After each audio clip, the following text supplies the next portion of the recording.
Je vous dis régulièrement dans mes vidéos que avoir un accent français quand on parle espagnol, c'est absolument normal et c'est pas quelque chose dont il faut avoir honte.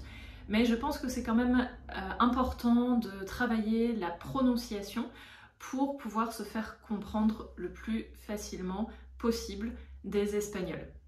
Et aujourd'hui, je vais vous parler d'une technique dont j'entends pas beaucoup parler, qui n'est pas très connue et pourtant que je trouve très efficace pour améliorer sa prononciation. Hola, ¿qué tal? Je m'appelle Florence, je suis enseignante d'espagnol pour les francophones qui vivent en Espagne ou qui ont le projet de s'y installer. Et dans la vidéo d'aujourd'hui, je veux vous parler d'une technique qui s'appelle le shadowing.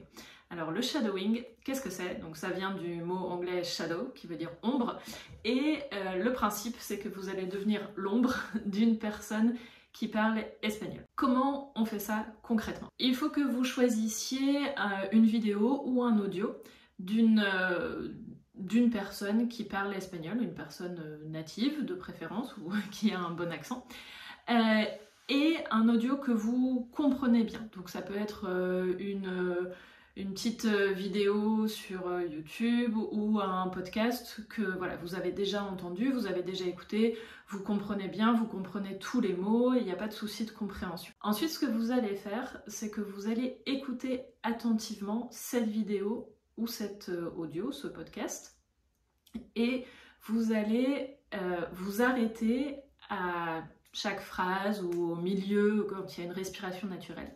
Et vous allez essayer de répéter exactement de la même façon les mots, de la même façon que cette personne les a prononcés. Le but, c'est d'imiter, donc c'est pour ça qu'on appelle ça shadowing, de devenir l'ombre, en fait c'est de l'imitation.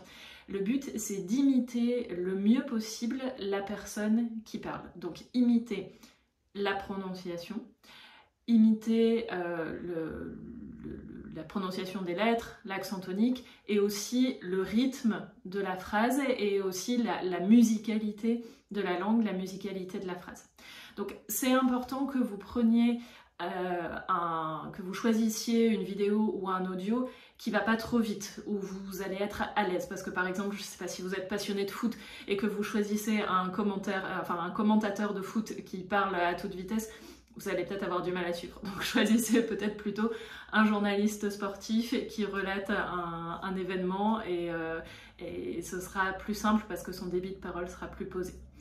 Donc vous allez faire ça et vous pouvez le faire plusieurs fois jusqu'à ce que vous soyez satisfait ou satisfaite de votre propre prononciation. Le gros avantage de cette technique, c'est qu'en fait, quand on parle naturellement, quand on doit s'adresser à des Espagnols, quand on est dans une conversation, on est déjà obligé de chercher le vocabulaire, de construire sa phrase, enfin voilà, notre cerveau il est déjà très occupé et on ne fait pas forcément attention à sa prononciation. C'est pas le meilleur moment pour faire attention à sa prononciation. Cette technique de shadowing, vous allez être tout seul, toute seule, tranquille dans votre coin et vous allez pouvoir prendre le temps de bien prononcer pour habituer votre bouche à la prononciation espagnole, au son espagnol, à des sons que vous avez peut-être du mal à prononcer, du type le R, le R, le S, les choses comme ça. Vous allez pouvoir prendre le temps de faire attention à l'accent tonique également, puisque ça, c'est une chose qu'on n'a pas en français ou dont on ne se rend pas compte en français et qui est différent en espagnol. Si vous ne savez pas trop bien de quoi je vous parle, je vous laisse ici une vidéo où je vous donne 5 conseils pour améliorer votre accent en espagnol. Et un de ces conseils, c'est vraiment de faire attention à l'accentuation, à l'accent tonique, parce que ça, c'est un truc qui trahit les Français, les francophones, directement, dès qu'on ouvre la bouche. Et vous allez comme ça, petit à petit, pouvoir améliorer votre prononciation. Ce que vous pouvez faire également, c'est si vous prenez par exemple, vous pouvez prendre le journal télévisé sur la télévision publique espagnole. Donc vous allez sur le site rtve.es, je vous laisse le lien juste en bas, vous choisissez le journal télévisé et vous pouvez mettre les sous-titres. Donc ce que vous faites, c'est que vous écoutez ce que la présentatrice ou le présentateur dit, vous lisez en même temps le sous-titre, vous arrêtez à la fin du sous-titre, vous répétez le sous-titre en essayant d'être le plus proche possible de la prononciation du journaliste ou de la journaliste. Vous pouvez aussi faire ça avec des séries, par exemple.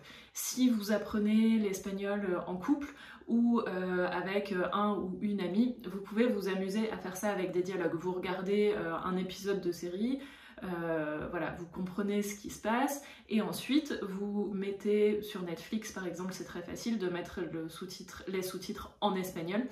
Et à la fin de chaque dialogue, enfin à la fin de la phrase d'un personnage, vous répétez ce qu'a dit ce personnage et votre ami fait la même chose. Ça peut être un peu interactif.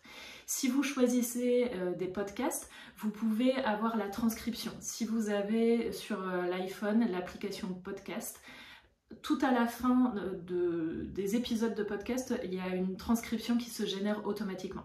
Alors, c'est pas forcément idéal parce que comme c'est automatique, tous les mots sont pas forcément absolument corrects, mais bon, c'est mieux que rien. Par exemple, si vous prenez le podcast Palabras Bravas, c'est le premier podcast comme ça qui me vient à l'esprit.